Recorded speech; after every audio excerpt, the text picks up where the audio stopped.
सुबह का वक्त अनिका जब अपने घर से बाहर आई तो उसने देखा कि अव्या वही अपनी स्कूटी लेकर उसका इंतजार कर रही है। अनिका उसके पास गई और उसे कहने लगी, अव्या कल रात तुझे कितने कॉल कर रही थी, मैं कहाँ थी तू, मेरा एक भी कॉल नहीं उठाया। अव्या ने धीमी आवाज में कहा, मेरा ध्यान नहीं गया होगा शायद। उसकी इतनी शांत आवाज सुन अनिका जो उसके पीछे स्कूटी पर बैठने वाली थी वह अव्या के सामने खड़ी हो गई और अव्या का चेहरा ऊपर करते हुए उसे गौर से देखते हुए बोली, क्या हुआ तुझे, इतनी उदास क्यों है, किसी ने कुछ कहा क्या, कहीं कल मूवी गए थे इसीलिए आंटी ने डांट तो नहीं दिया। अव्या उससे अपना चेहरा दूर करते हुए बोली, नहीं यार ऐसा कुछ नहीं है, तुझे बाद में बता दूंगी क्या हुआ है, पहले ऑफिस चल वरना हम लेट हो जाएंगे। अग्रवाल हाउस में अव्या के जाने के बाद कुछ और ही माहौल था। आशुतोष जी आज ऑफिस नहीं गए थे, वह जाना तो चाहते थे लेकिन कंचन जी ने उन्हें जबरदस्ती रोक लिया। सुबह सुबह ही कंचन जी ने अपने भाई लक्ष्मण और उसकी पत्नी रेखा को अपने घर बुला लिया था। लक्ष्मण जी सिंघानिया कॉरपोरेशन में काम करते थे। लक्ष्मण जी हाल में बैठकर आशुतोष जी को समझा रहे थे, जी जाजी हमें तो यकीन नहीं हो रहा कि इतने बड़े घर से हमारी भांजी के लिए रिश्ता आया है। आपको हम क्या बताएं शिवाय सर के बारे में, मैंने कभी खुद उनके साथ काम नहीं किया पर हर कोई हमेशा उनकी तारीफ ही करता रहता है। थोड़े से गुस्सेल है लेकिन आज तक किसी भी गंदे काम में उनका नाम नहीं आया, बिल्कुल क्लीन इमेज है उनकी। किचन में बैठी रेखा जी कंचन जी को समझाते हुए बोली, दीदी अब इतनी भी छोटी नहीं है हमारी अव्या, और देखो तो जॉब भी करती है और घर आकर आपका हाथ भी बटा देती है, घर के काम भी सारे आते हैं उससे। वैसे भी 1 साल के बाद हमें उसके लिए लड़का देखना ही था।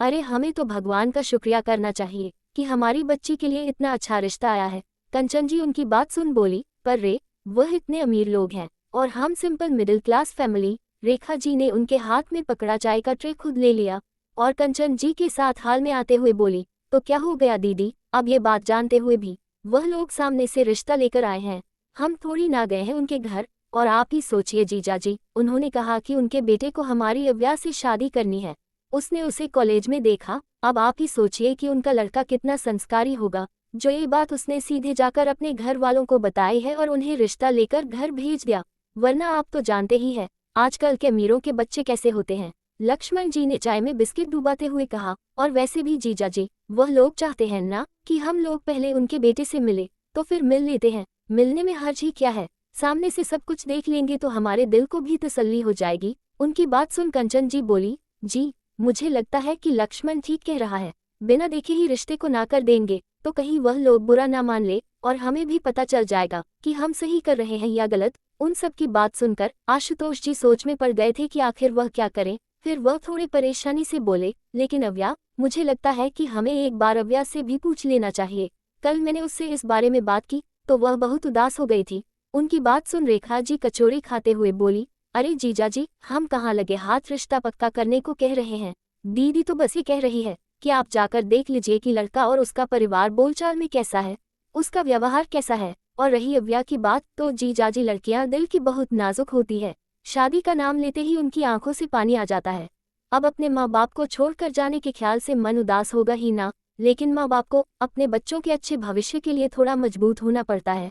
आप अपनी बच्ची के लिए बुरा थोड़ी ना सोचेंगे। लक्ष्मण जी बोले, माना कि हम लोग इतनी जल्दी उसका विवाह नहीं करना चाहते थे, लेकिन भगवान ने खुद अगर इतने अच्छे रिश्ते को हमारे द्वार भेजा है तो हम उसे ऐसे ही तो नहीं जाने दे सकते। आशुतोष जी उन सब की बातें गौर से सुन रहे थे, अब थोड़ा थोड़ा उनका भी दिल पिघलने लगा था, ये सोचकर कि वह अपनी जिद में सच में अपनी बेटी के लिए आया हुआ अच्छा रिश्ता ना ठुकरा दे। उन्होंने अपना मन बना लिया, वह कुछ बोलने ही वाले थे तभी उनका फोन बजने लगा। उन्होंने देखा तो स्क्रीन पर मिस्टर राजेंद्र सिंघानिया का नाम शो हो रहा था। उन्होंने कहा, सब शांत रहिए, मिस्टर सिंघानिया कॉल कर रहे हैं, और उन्होंने कॉल रिसीव किया। सामने से राजेंद्र जी बोले, नमस्ते मिस्टर अग्रवाल, माफ कीजिए कल ही हमारी बात हुई थी और मैं इतनी जल्दी फिर से आपको कॉल कर रहा हूँ। आशुतोष जी बोले, नहीं नहीं मिस्टर सिंघानिया आप ऐसा मत कहिए, दरअसल कुछ देर में मैं ही आपको कॉल करने वाला था। वह बात यह है कि हम सब ने मिलकर सोचा है कि हमें पहले आपके बेटे और आपके परिवार से मिल लेना चाहिए। उनकी बात सुन राजेंद्र जी के चेहरे पर एक बड़ी सी मुस्कान आ गई, वह खुशी से बोले, अरे ये तो बहुत अच्छा सोचा है आपने। आशुतोष जी बोले, जी मिस्टर सिंघानिया आप अपने अनुसार वक्त बता दीजिए, हम आ जाएंगे। राजेंद्र जी बोले, जरूर, मैं अपने घर वालों से बात कर आपको थोड़ी ही देर में कॉल करता हूँ, और उन्होंने फोन काट दिया। आशुतोष जी के फोन रखते ही कंचन जी बोली, क्या हुआ जी, क्या कहा उन लोगों ने? आशुतोष जी पानी पीते हुए बोले, थोड़ा सब्र रखो कंचन, वह थोड़ी देर में कॉल करने वाले हैं। दोपहर का वक्त, ऑफिस के कैंटीन में अनिका जोर से बोली, क्या तेरी शादी? अव्या ने जल्दी से उसके मुंह पर हाथ रख उसको चुप कर दिया। अनिका उसका हाथ हटाते हुए बोली, क्या तू सच कह रही है? तेरे घर वाले तेरी शादी के बारे में बात कर रहे थे? अव्या ने उदास आवाज में कहा, हाँ यार, और कल जो भी हुआ वह सब कुछ वह अनिका को बताने लगी। उसकी बात सुन अनिका बोली, अरे पागल, तो ये कहना कि तेरे लिए रिश्ता आया है, मुझे लगा कि तेरे घर वालों ने तेरी शादी करने का डिसाइड कर लिया है। अव्या चिल्लाते हुए बोली, वो दोनों एक ही बात है। अनिका बोली, अगर तेरे पापा पूछ रहे थे कि तुम किसी को पसंद करती हो क्या, तो तूने बताया क्यों नहीं? अव्या ने सर झुकाकर कहा, कैसे बताती मैं? पापा ने कहा, मुझे अपनी बेटी पर बहुत विश्वास है और मेरी बेटी मेरा गुरूर है। अब ऐसी बात सुनकर मेरी हिम्मत नहीं हुई कुछ बोलने की, और ऐसी बात कर उनका दिल नहीं तोड़ना चाहती थी मैं, और क्या ही बताती मैं उन्हें। अगर मैंने बताया होता तो वह मुझसे पूछते कि लड़का कौन है। अनिका झट से बोली, फिर बता देती तू भाई का नाम, तुम तो उन्हें पसंद करती हो ना? अव्या ने उदासी से कहा, यही तो बात है, मैं उन्हें पसंद करती हूँ। मुझे नहीं पता कि वह मेरे बारे में क्या सोचते हैं, मैं ऐसे ही उनका नाम तो नहीं ले सकती, और बात वह है ही नहीं। बात यह है कि मैं अभी शादी ही नहीं करना चाहती, मैंने अभी तक शादी के बारे में सोचा ही नहीं है। अनिका भी उसकी बात समझते हुए बोली, हाँ ये भी सही है, अभी अभी तो हमारी पढ़ाई खत्म हुई है, लेकिन तू इतना भी परेशान मत हो। मैंने अपनी निशा दीदी के वक्त देखा है, बहुत से लोग जो हमारे मम्मी पापा से मिलते थे वह उनसे रिश्ते के बारे में पूछते रहते थे, इसका मतलब यह नहीं कि आप शादी हो जाएगी। उसकी बात सुन अव्या उसकी तरफ देखते हुए बोलिए, आई होप तू जो कह रही है वैसा ही हो, मेरे माँ पापा इस बात को ज्यादा सीरियसली ना ले। फिर अव्या ने अपनी कॉफी पीते हुए कहा, वैसे तेजस कहाँ है, आज वह आया क्यों नहीं है ऑफिस? उसकी बात सुन अनिका ने कहा, हाँ पता नहीं कहाँ गया है, बिना किसी को बताए ही लिव पर है आज। कल मैंने उसे कॉल भी किया था लेकिन उसने उठाया नहीं। साक्षी भी बहुत परेशान थी, मैंने उससे यह बोलकर चुप करवा दिया कि शायद वह किसी जरूरी काम में होगा। उसकी बात सुन अव्या के चेहरे पर भी चिंता के भाव आ गए। वह बोली, हो सकता है किसी जरूरी काम में हो, हम शाम को एक बार आंटी से बात कर लेंगे। अग्रवाल हाउस, लक्ष्मण जी, कंचन जी और आशुतोष जी के साथ बैठे उन्हें सिंघानिया कॉरपोरेशन और सिंघानिया फैमिली के बारे में कुछ ना कुछ बताए जा रहे थे। कुछ देर बाद फिर से आशुतोष जी का फोन बजने लगा। आशुतोष जी ने फोन उठाते हुए कहा, जी नमस्ते मिस्टर सिंघानिया। राजेंद्र जी बोले, नमस्ते मिस्टर अग्रवाल, दरअसल हमारे घर वाले चाहते हैं कि कल रात आप सब हमारे घर खाने पर आए। आपके कोई रिश्तेदार हो तो उन्हें भी आप साथ लेकर आए। उनकी बात सुन आशुतोष जी बोले, जी खाने पर? राजेंद्र जी बोले, जी मिस्टर अग्रवाल, रात में खाने पर सब आराम से एक दूसरे के बारे में जान सकते हैं। वह थोड़ा हिचकिचाते हुए आगे बोले, और हम ये भी चाहते हैं कि आप अव्या को भी अपने साथ लेकर आए। उनकी बात सुन आशुतोष जी थोड़े हैरानी से बोले, जी अव्या को? उसे कैसे? तभी उनकी बात काटते हुए राजेंद्र जी बोले, मिस्टर अग्रवाल, मुझे पता है हमारे यहाँ ऐसा नहीं होता, लेकिन अब वक्त के साथ सब बदल रहा है और हम सबको लगता है कि अव्या अगर शिवाय से मिल लेगी तो हम उसकी भी राय जान लेंगे। आखिर शादी तो उन दोनों को ही करनी है और फिर हम सब तो होंगे ही आसपास। आशुतोष जी को भी उनकी बात कुछ ठीक लग रही थी। वह बोले, ठीक है मिस्टर सिंघानिया, अगर आप यही चाहते हैं तो कल हम और अव्या के मामा मामी हम सब रात को आपके यहाँ पहुँच जाएंगे। आप अपना एड्रेस मुझे भेज दीजिए। राजेंद्र जी ने भी कहा, हाँ जरूर, हम आपका खाने पर इंतजार करेंगे, और उन्होंने फोन रख दिया। आशुतोष जी के परेशान चेहरे को देखकर कंचन जी ने पूछा, क्या हुआ, क्या कहा उन्होंने? आशुतोष जी बोले, उन्होंने हम सबको कल रात खाने पर बुलाया है और वह चाहते हैं कि अव्या भी हमारे साथ आए। तो आपने क्या जवाब दिया जीजा जी? आशुतोष जी थोड़ी धीमी आवाज में बोले, मुझे बार बार उनको मना करना सही नहीं लगा और एक तरह से यह ठीक भी है। बार बार इस बात पर चर्चा करने से अच्छा है एक बार में ही सब उनसे मिल लेंगे, फिर अव्या जो चाहेगी वो हमारा आखिरी फैसला होगा। कंचन जी ने परेशानी से कहा, पर अब अव्या को कौन समझाएगा, उसे ये बात समझना ही तो सबसे बड़ा काम है। रेखा जी बोली, कोई बात नहीं दीदी, हमारे साथ चलने के लिए मैं उसे तैयार कर लूंगी। शिवाय अपने केबिन में बैठा लैपटॉप पर काम कर रहा था। कीबोर्ड पर उसकी लंबी उंगलियां बहुत ही सफाई से चल रही थी। वह सबसे ज्यादा हैंडसम तब लगता था जब वह ऐसे गंभीर होकर अपना काम कर रहा हो। तभी किसी ने उसके डोर पर नॉक किया। उसके कम इन कहते ही तुषार अंदर आया। उसने कहा, सर मिस्टर थरूर से बात हो गई है, उनके साथ हमने आज रात की मीटिंग फिक्स कर दी है। शिवाय ने अपना सर हाँ में हिला दिया। उसका ध्यान अभी भी कंप्यूटर स्क्रीन पर था। तुषार वहां से जाने ही वाला था, तभी उसे कुछ याद आया। उसने कहा, सर वो उसको ऐसे हिचकिचाकर बोलते हुए देख शिवाय ने तुषार की तरफ देखा तो तुषार आगे बोला, सर वह हमारे लोग पूछ रहे हैं कि उसका क्या करना है। शिवाय उसकी बात समझते हुए बोला, उसे वैसे ही रखो, बहुत जल्द जरूरत पड़ने वाली है उसकी। शिवाय की बात सुन तुषार ने हाँ में सर हिलाया और वह वहां से चला गया। तुषार के जाते ही शिवाय अपने चेयर पर टिक कर बैठा और कुछ सोचने लगा। फिर उसने अपना फोन निकाल के अपना व्हाट्सएप देखा।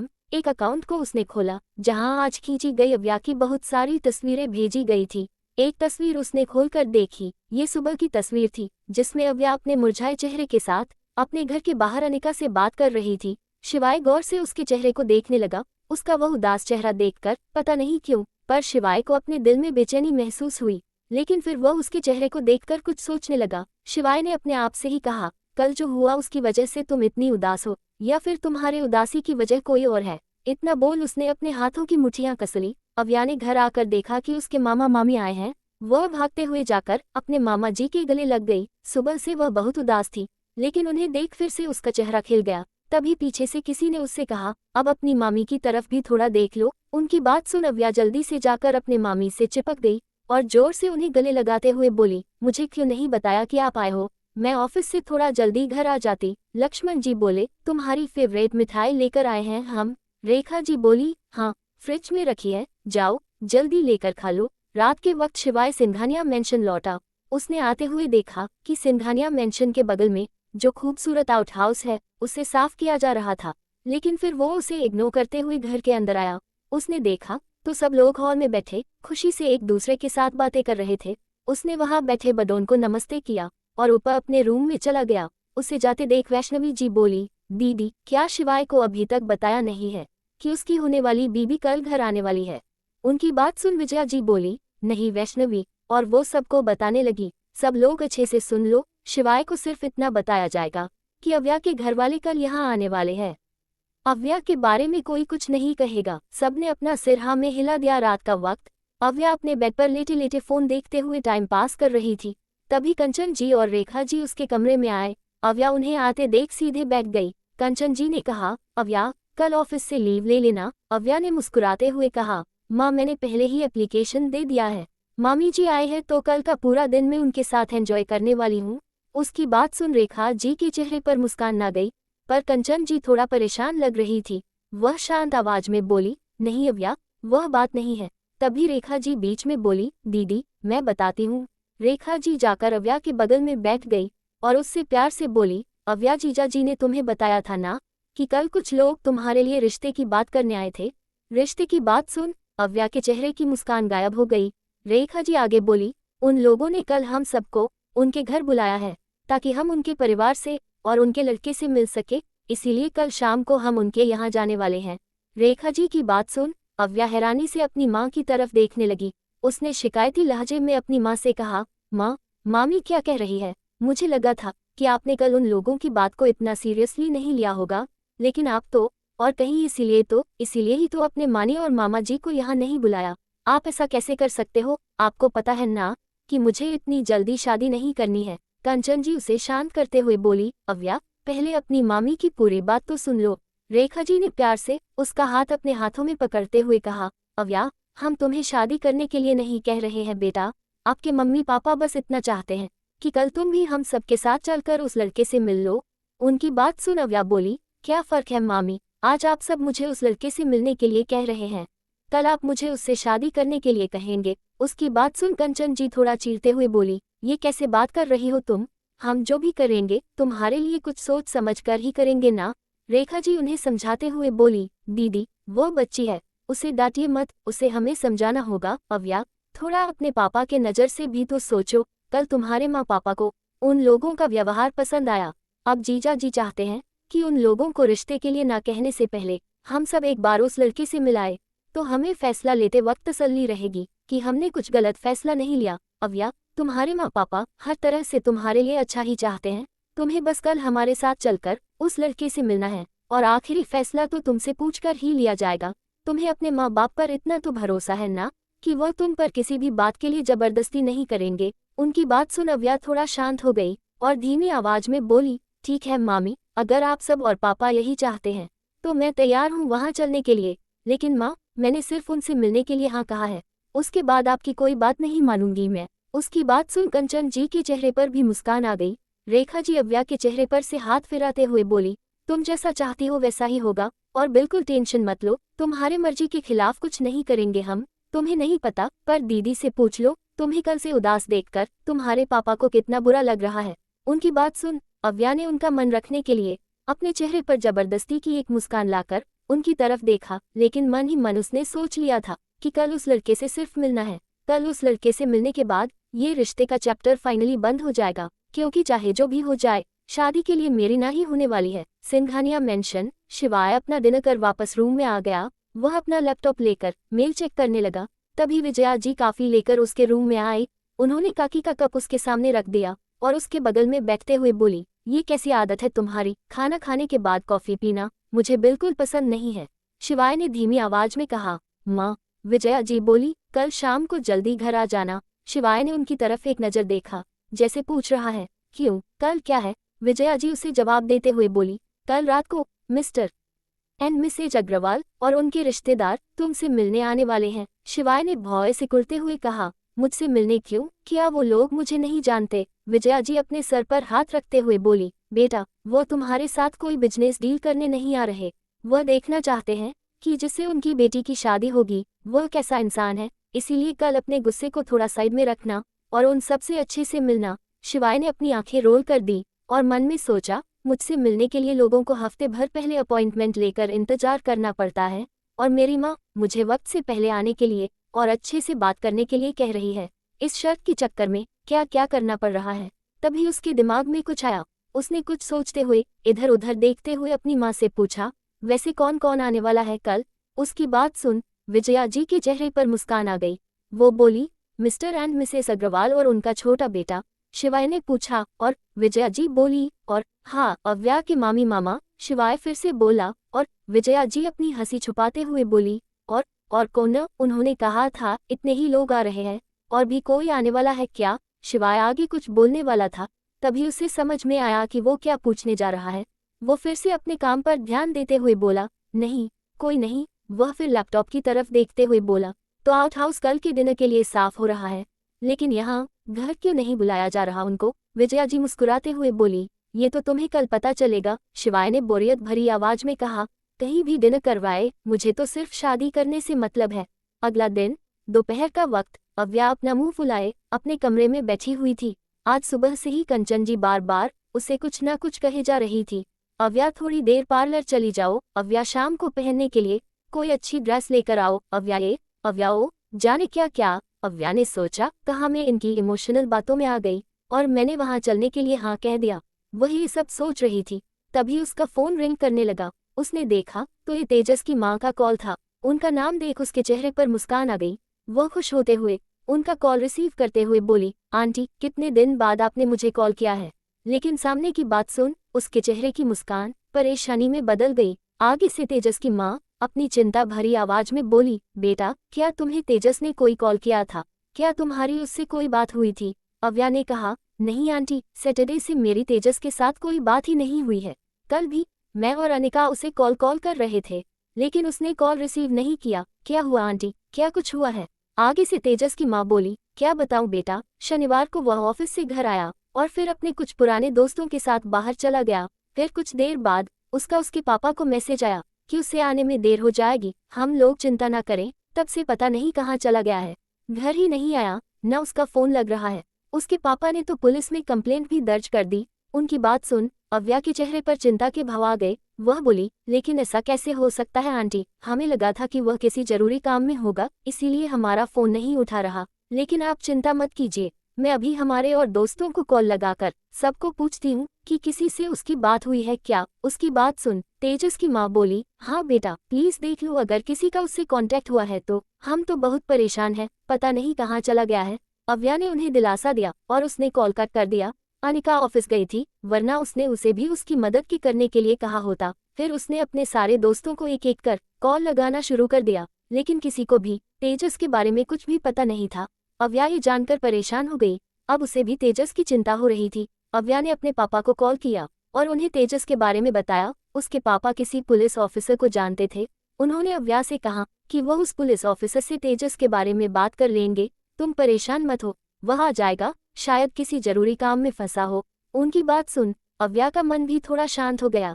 शाम का वक्त, सिंघानिया मेंशन। आज सब लोग बहुत एक्साइटेड थे। सब आज पहली बार अपनी होने वाली बहू से जो मिलने वाले थे। दादी जी विजया जी से बोली, ये तुमने बिल्कुल ठीक किया बहू कि उन्हें खाने पर ही बुला लिया।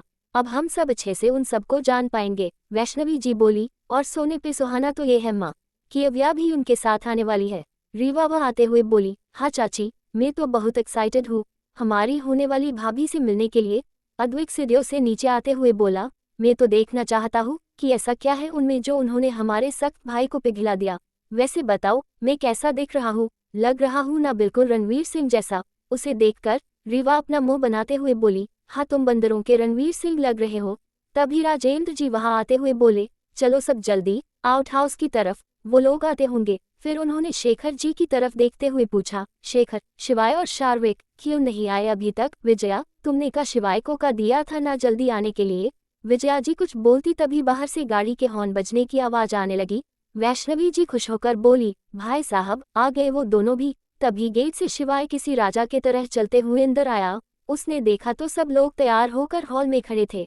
शिवाय को आता देख विजया जी हल्के गुस्से से बोली, शिवाय आज जल्दी आने के लिए कहा था ना, फिर भी लेट। शिवाय के पीछे से आ रहे शार्विक ने कहा, बड़ी माँ, सुबह से भाई की बैक टू बैक मीटिंग्स चल रही थी, उन्हें आज लंच के लिए भी वक्त नहीं मिला। उसकी बात सुन विजया जी कुछ बोलने वाली थी। मैं फ्रेश होकर आता हूँ, और वो सीधे ऊपर चला गया। फिर वो सब लोग आउट हाउस की तरफ बढ़ गए। ये सिंघानिया मेंशन के बगल में छोटा सा पर बहुत ही खूबसूरत आउट हाउस था, जो गार्डन पार्टीज के लिए बनाया गया था। वहां पर सब लोगों के बैठने के लिए बड़े बड़े सोफे लगाए गए थे।